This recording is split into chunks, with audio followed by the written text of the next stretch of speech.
స్థానికులైనటువంటి టూరిస్టుల మీద ఈ ఉగ్రవాదుల దాడిని జనసేన పార్టీ, మా ప్రెసిడెంట్ గారు, మా మిగిలినటువంటి జనసేన నాయకులు అందరి తరఫున ముక్తకంఠంతో మేము ఖండిస్తున్నాం. సో మా ప్రెసిడెంట్ గారి సూచనల మేరకి మేము ఈరోజు కొవ్వొత్తులతో చనిపోయిన వారికి మా సంతాపం ప్రకటిస్తూ ఈ ర్యాలీ నిర్వహించాం. ముఖ్యంగా మా ప్రెసిడెంట్ గారు ఈ విషయంలో చాలా మనోవేదనకు గురయ్యారు.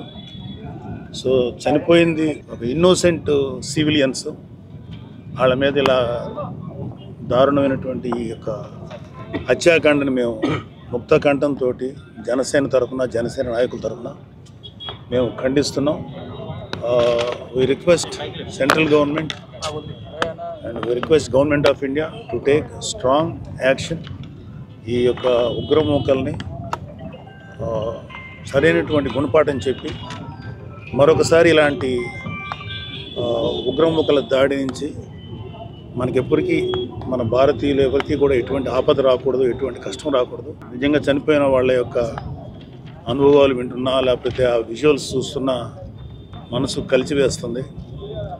ఆ స్థానంలో మనవాడునో, లేకపోతే నేను, లేకపోతే నావాడు, లేకపోతే మనవాడు ఎవరున్నా ఎంత మనవేదన గురవుతామో మనందరం అర్థం చేసుకోవాలి. అది ఎవరికో జరిగింది కాదు, మన ఇంటిలో మన మీద జరిగిన దాడి. కానీ దీన్ని చూసుకొని మనందరం ప్రతిస్పందించాలని చెప్పి మా ప్రెసిడెంట్ గారు మాకు చెప్పడం వల్ల, ప్లస్ ఆయన యొక్క ఆలోచనలు మేము ముందుకు తీసుకెళ్తున్నాం. ఎవరైతే దాడి చేశారో వాళ్ళని తీవ్రంగా శిక్షించాలని చెప్పి గవర్నమెంట్ ఆఫ్ ఇండియాకి మేము అభ్యర్థిస్తున్నాం.